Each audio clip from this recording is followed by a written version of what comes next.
Hello and welcome to SPM IS Academy. Today we will analyze important newspaper articles of 3rd April 2023. Please note you can download the PDF version of today's newspaper analysis by clicking the link given in the comment section. This is the list of the topics that we will be covering from today's newspaper. The first article is about a quote that reads like this: "The time to repair the roof is when the sun is shining." तो ये जो quote है, it is important from paper 1 essay perspective. It is also important from GS paper 4 ethics and integrity point of view.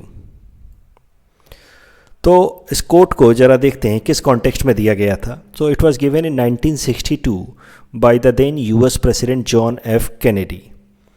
और मज़े की बात यह है कि ये जो कोट आप देख रहे हैं, this was already asked in UPSC mains examination in SA paper in 2022, यानी कि जो लास्ट ईयर मेंस हुआ था उसमें ये पूछा जा चुका है. तो फिर भी हम इसको डिस्कस कर रहे हैं so that we can have an idea कि किस तरीके के मेंस में ऐसे आते हैं. राइट, एग्जैक्टली ये तो आएगा नहीं, but you will get some idea कि किस किस तरह के टॉपिक्स आते हैं. सो ये कोट एक्चुअली मीन क्या करता है. तो देखिए, अगर आप इस एस्से को ओपन करना चाहें तो कुछ इस तरीके से कर सकते हैं कि नथिंग लास्ट्स फॉर एवर. कोई भी चीज़ परमानेंट तो रहती नहीं है, चाहे वो आपका अच्छा समय चल रहा हो या बुरा समय चल रहा हो, वक्त बदलता है. तो जब आपका अच्छा समय चल रहा हो उस वक्त आपको अपने बुरे समय के लिए प्लानिंग कर लेनी चाहिए, तैयारी कर लेनी चाहिए. That is the essence of this quote. Time to repair the roof when sun is shining. So over the centuries thinkers, books, philosophers have always advised कि you prepare for downturn which is inevitable. अगर आपका up turn चल रहा है, अच्छा वक्त चल रहा है, तो डाउन टर्न भी आएगा. That is inevitable. Eight the same time ये भी फैक्ट है कि अगर आपका डाउन टर्न चल रहा है तो कभी ना कभी अच्छा वक्त भी आएगा ही आएगा. ये जो कोट था जॉन एफ कैनेडी साहब ने दिया था in context of US economy that was recovering in the later phase. तो कुछ साल के इकोनॉमिक स्लोडाउन के बाद जब इकोनॉमी रिकवर कर रही थी, उस कॉन्टेक्स्ट में जॉन एफ कैनेडी साहब ने कहा था कि जब इकोनॉमी रिकवर कर रही है उस वक्त कुछ ज़रूरी फैसले लेने चाहिए, कुछ ऐसे फैसले जिसको लेकर के इकोनॉमी में कुछ डैमेजेज भी हो सकते हैं शॉर्ट रन में, लेकिन लॉन्ग रन में बेनिफिशियल होगा. जैसे हमारे देश में जीएसटी लाया गया, it was a structural reform.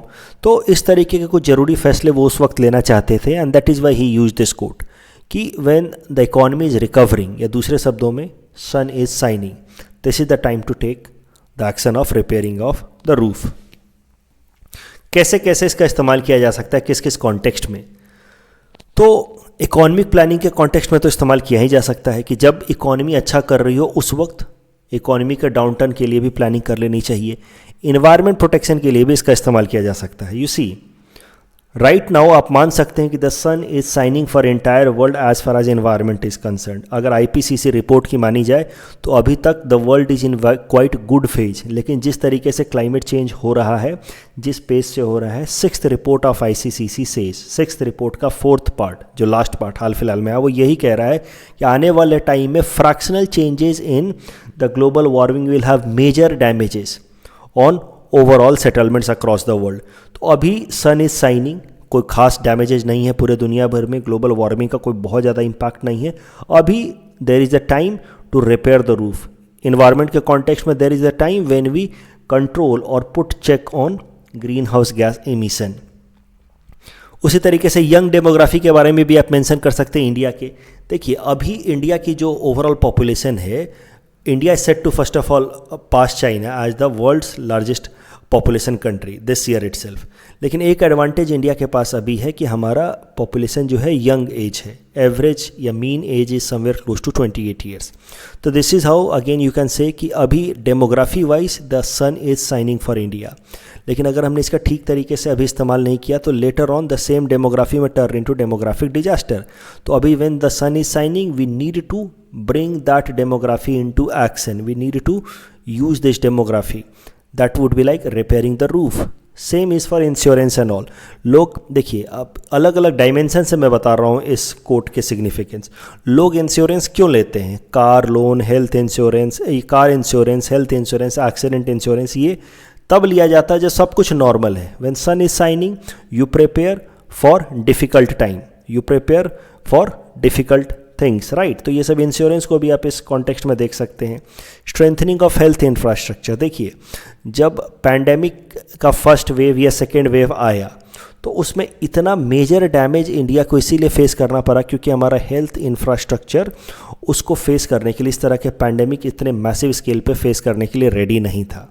So future में we have to learn from this and when now things are normal we need to strengthen our health infrastructure, that is like repairing the roof when the sun is shining। जब अभी चीज़ें normal हैं we need to strengthen our health infrastructure। Same इस for social security schemes, pension schemes, provident fund में लोगों को पैसा डालना चाहिए जब वो जॉब कर रहे हैं, जब उनकी अर्निंग अच्छी खासी है, ताकि जब बुरा वक्त आए उस टाइम के लिए वो रेडी रहें। ये जो कोट है it is somewhat similar to Mahatma Gandhi's idea that future depends on what we do in the present। तो when the sun is shining we need to work for the future which might be murkier। तो अब ये coat अगर आ गया तो इसमें क्या क्या बातें लिखी जा सकती हैं, ये मैं कोट अभी से मैंने थोड़ा सा अप्रोच चेंज किया है। आपको पता ही होगा न्यूज़पेपर एनालिसिस का डेली बेसिस पे दो तीन मेंस प्रैक्टिस क्वेश्चन और उसके हिंट्स में दे रहा हूँ। तो यहाँ पे मैं एक एस्से दे रहा हूँ, ये कोट है एस्से के फॉर्मेट में। The time to repair the roof is when the sun is shining. अगर ये एस्से आ जाता है तो उसमें क्या क्या चीज़ें लिखनी हैं। एक आधा लाइन पहले आप बताइए टाइम टू रिपेयर से क्या मतलब है, किस चीज़ का रिपेयरिंग। तो repairing of the existing loop holes या डिस्ट्रेस, किसी भी चीज़ में किसी भी सिस्टम में जो एग्जिस्टिंग कमियां हैं, डिस्ट्रेस हैं, उसको रिपेयर करने को कहा गया है यहाँ पे, या उसको इम्प्रूव करने के लिए कहा गया repairing. When sun is shining, sun is shining से हमारा मतलब है when the moment is most opportune, मतलब जब सब चीज़ नॉर्मल हो, जब चीज़ें अच्छी चल रही हो, तभी आप अपने बुरे चीज़ों को या जो भी नेगेटिव चीज़ें हैं उसको एड्रेस करने के लिए कोशिश करते हैं। कोई भी ऐसे आप जब शुरू कर रहे हैं तो सबसे सेफेस्ट तरीका होता है, मैं यहाँ पे हिंट्स दे रहा हूँ इस एस्से को लिखने के लिए। सारे स्टूडेंट्स को मैं रिक्वेस्ट करूँगा कि आप इस एस्से को अटेम्प्ट कीजिए अगर आप आने वाला मेंस लिखने वाले हैं तो इस एस्से को लिखिए। जो भी आइडियाज़ मैं डिस्कस कर रहा हूँ, जो भी मैं हिंट्स दे रहा हूँ, इसके बेसिस पे आप इस एस्से को अटेम्प्ट कीजिए। तो द एस्से, कोई भी essay, it can be started with an anecdote और अ हिस्टोरिकल इंसिडेंट। ये सेफ तरीका होता है एस्से स्टार्ट करने का। मैं दोनों का एग्जाम्पल दे करके प्रूव करता हूँ कि इस केस में कैसे एनेक्डोट दिया जा सकता है, कैसे हिस्टोरिकल इवेंट्स दिए जा सकते हैं। इसी एनेक्डोट में आप एक हाइपोथेटिकल एग्जाम्पल दे सकते हैं कि दो फार्मर्स हैं, राम और श्याम। मान लीजिए कि रात को ऑल इंडिया रेडियो पे फोरकास्ट आया कि बारिश होने वाली है सुबह, तो राम ने उठ करके अपने जो हार्वेस्ट हैं उसको कवर कर दिया ताकि वो भीगे नहीं, जबकि श्याम ने इस वार्निंग को, इस फोरकास्ट को नेग्लेक्ट किया। He kept on sleeping and his crops got destroyed. तो दैट प्रूव्स कि when there is time, when there is opportunity, we need to take the right action, right. तो राम ने वो काम किया जबकि श्याम ने नहीं किया। ये हो गया एनेक्डोट। इस तरीके से और भी आप कुछ एनेक्डोट बना करके लिख सकते हैं। हिस्टोरिकल इवेंट से भी आप किसी भी एस्से को स्टार्ट कर सकते हैं। तो हिस्टोरिकल इवेंट्स में आप एग्जांपल दे सकते हैं। इसी कोट के लिए दोनों नहीं देना है, किसी एक तरीके से स्टार्ट कीजिए, एनेक्डोट से या हिस्टोरिकल इवेंट से। तो आपको पता है ईटाखुली फोर्ट के बारे में, राइट, ब्रह्मपुत्रा कोस्ट पे बनाया हुआ, बैंक पे बनाया हुआ। तो this fort was built with an strategic aim. तो जब सब कुछ नॉर्मल था, वॉर नहीं चल रहा था, तब ये फोर्ट बना दिया गया था। And that is how this fort proved to be decisive during the battle of Itakuli, right? तो इस तरीके से इस हिस्टोरिकल इवेंट को एक्सप्लेन करते हुए आप प्रूव कर सकते हैं कि जब चीज़ें नॉर्मल थी तब जाकर के हमने ये ईटाखुली फोर्ट बना लिया था, and that prove to be decisive later on when required. उसी तरीके से अब गांधीयन स्ट्रैटेजी है, आपको पता होगा गांधी जी की strategy of struggle, truce struggle, जिसको शॉर्ट में कहते हैं STS। तो हर वक्त तो स्ट्रगल किया नहीं जा सकता, तो जब नॉन कोऑपरेटिव मूवमेंट या CDM के बीच में महात्मा गांधी ने एजुकेशन पे या अनटचेबिलिटी को एड्रेस करने में वक्त बिताया और लोगों को अवेयर करने पे काम किया। तो स्ट्रगल हर वक्त नहीं किया जा सकता। तो जो ट्रूस का फेज है, that is the phase when sun is shining, that time you repair the roof. जिस तरह से महात्मा गांधी ने ट्रूस के टाइम में, जब कोई मूवमेंट नहीं चल रहा, उस वक्त अनटचेबिलिटी का प्रॉब्लम, एजुकेशन, सेल्फ सस्टेनेंस, उन सब पे काम किया। तो that STS strategy of Mahatma Gandhi is also in line with this particular idea. अब आपको ऐसे में करना क्या होता है, अलग अलग डायमेंशंस को एक्सप्लोर करना होता है, द गिवन कोड को अलग अलग तरीके से एक्सप्लोर करना होता है। तो इकोनॉमिक पर्सपेक्टिव से आप एक्सप्लोर कीजिए इस ऐसे के कोड को। इकोनॉमी भी, कोई भी इकोनॉमी एक साइकिल में मूव करती है, एक्सपेंशन का साइकिल, पीक का साइकिल, कॉन्ट्रैक्शन, ट्रफ। तो जब आपका एक्सपेंशन हो रहा हो या पीक हो रहा हो, that time only you should plan for the trough या द कॉन्ट्रैक्शन पार्ट। और इसी कॉन्टेक्स्ट में जॉन एफ कैनेडी साहब ने ये कोट दिया था। गवर्नेंस में लिख दीजिए, हेल्थ इंफ्रास्ट्रक्चर को आपको तब ठीक करना चाहिए जब कोई पैंडेमिक या कोई इस तरह का मैसिव केओस ना हो रहा हो। एजुकेशन या स्किल सेगमेंट को अगर अभी हमने इस्तेमाल ठीक से नहीं किया या डेवलप नहीं किया, तो इंडिया की जो यंग डेमोग्राफी है, एवरेज एज ऑफ 28, वो एडवांटेज जो हमारे पास है अभी, that is once in a lifetime window या opportunity. That advantage is not going to be with us always. That happened with China. China का इकोनॉमिक स्लोडाउन अभी जो देखा जा रहा है, that is because its very stringent application of one child policy for very long period of time.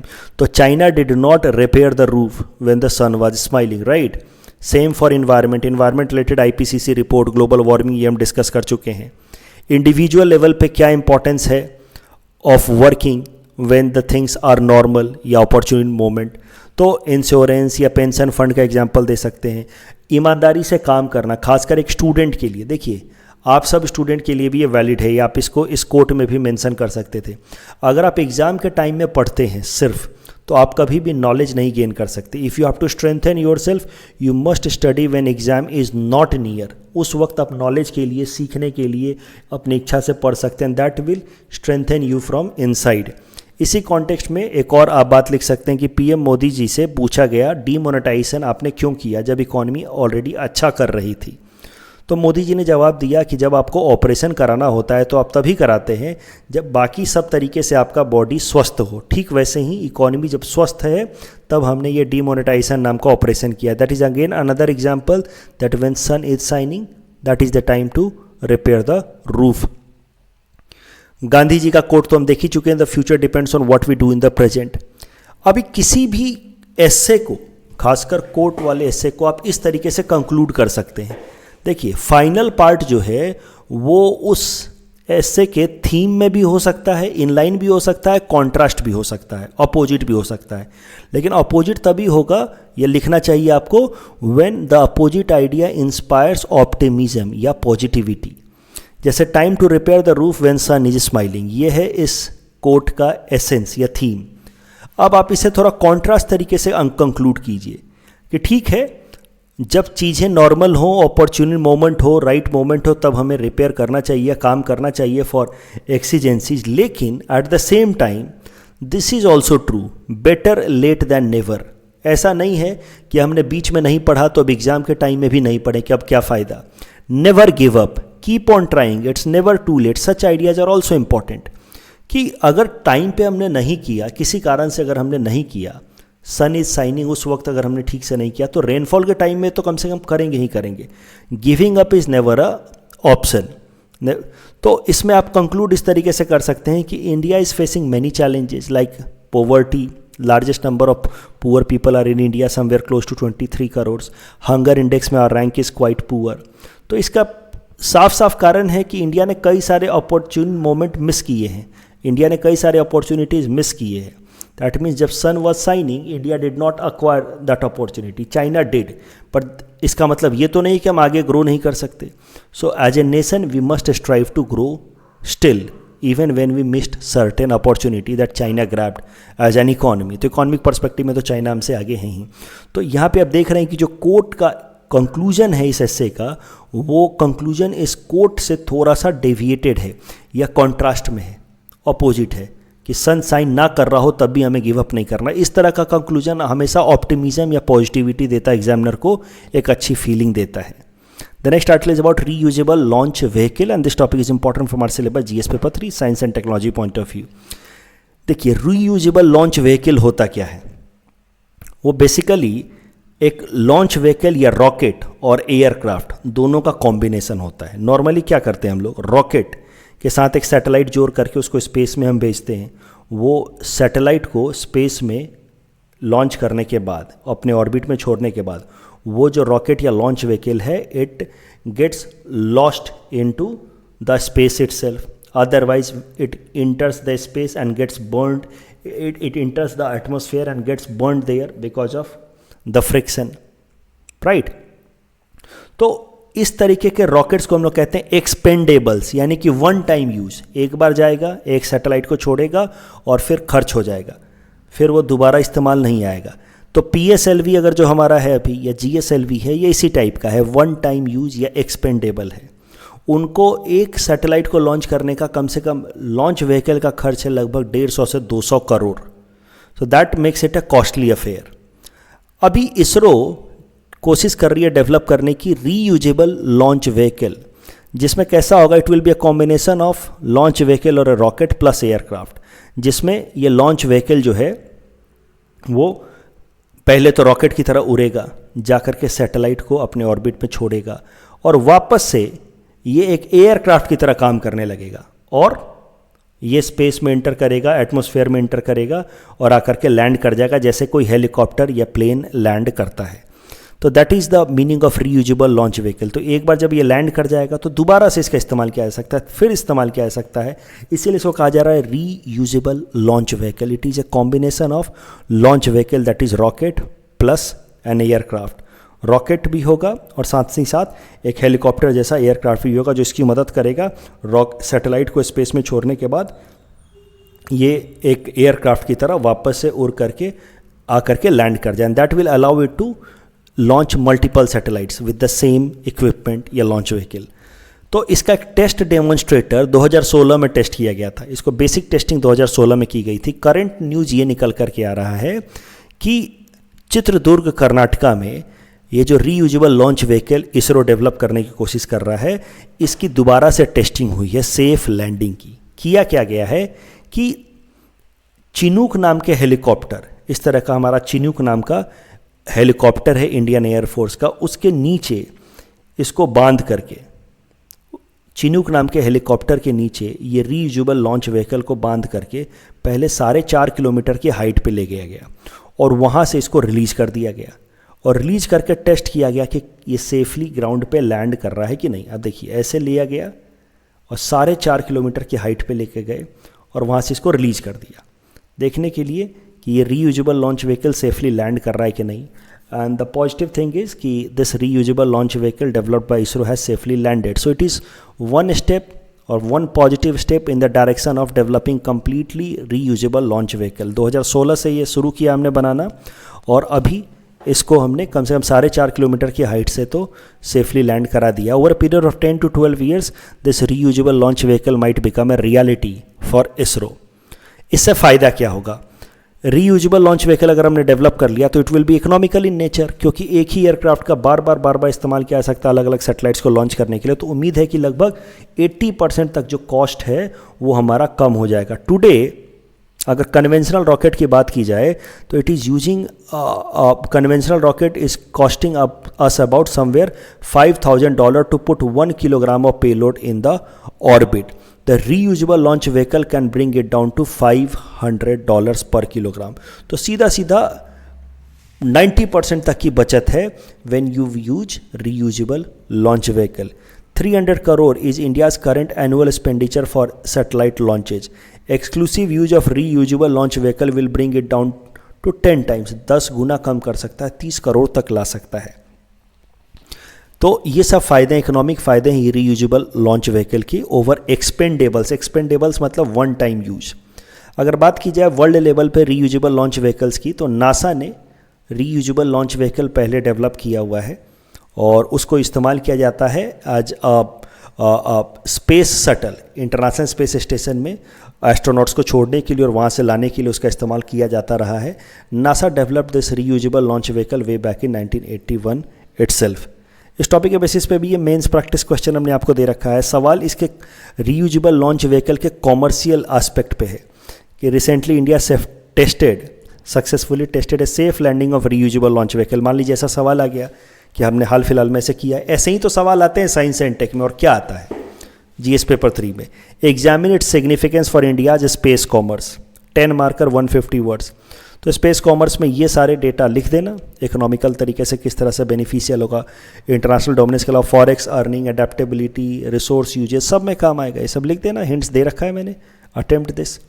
The third article is about Chile, India deal for lithium use. This topic is important from our syllabus GS paper 3 Indian economy point of view. आपको याद होगा फरवरी महीने में मैंने बताया था कि geological survey of India has found a major reserve of lithium in our country. About 5.9 million tons of lithium reserve was found in Riyasi district of Jammu and Kashmir. This is first significant discovery of lithium in India. उसके पहले थोड़ा बहुत lithium हमें small amount में मिला था इन Karnataka. So major significant अगर reserve discovery की बात की जाए तो दिस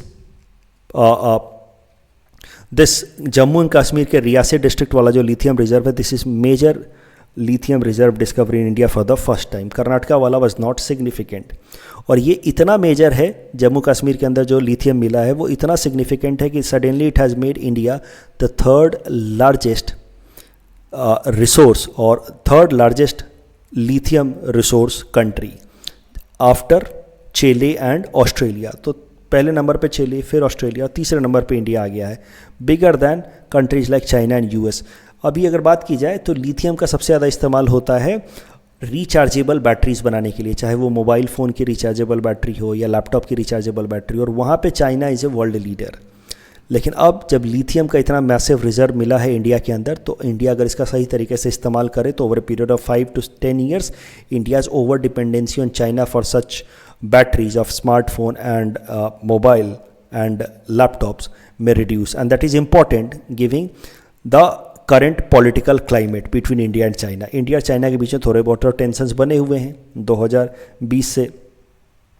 तो गिवन कॉन्टेक्स्ट में over dependency on China for smartphone batteries and laptop batteries could be against India's economic interest. तो अब करंट न्यूज़ ये है कि चिली तो ऑलरेडी लिथियम रिजर्व का लार्जेस्ट होल्डर कंट्री है, तो चिली की मदद ले रहा है India. Both countries have entered into an agreement where Chile will be helping India in commercial and economic utilization of lithium to produce the equipments of current requirement.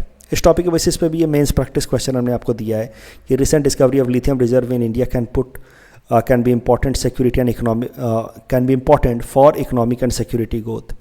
Discuss the geo political implication of India becoming major producer of lithium. Geo political implications में आपको India China segment लिखना होगा। मैंने खाली पहला part का यहाँ पे आंसर किया है, दूसरा पार्ट को मैंने बताया नहीं है।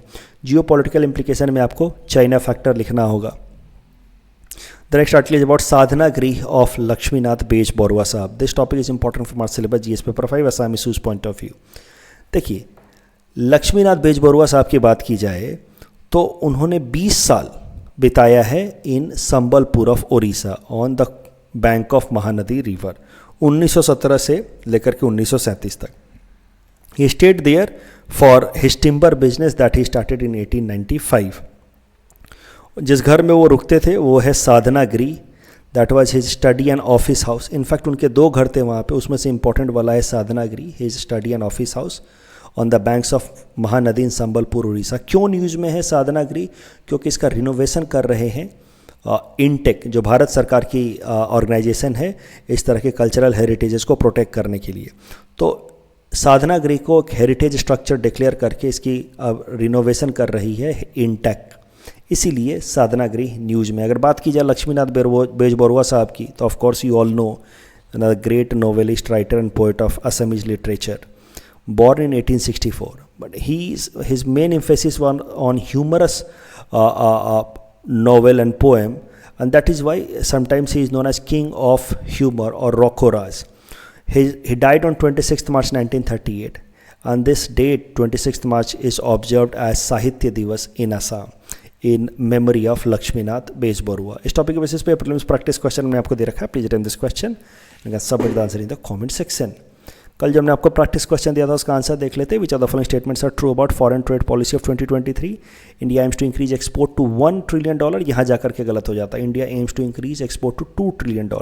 Second statement is correct, so the correct answer is option B should be correct answer. इसको मैं ठीक कर दूंगा। That's all from our side for today. Thanks for watching.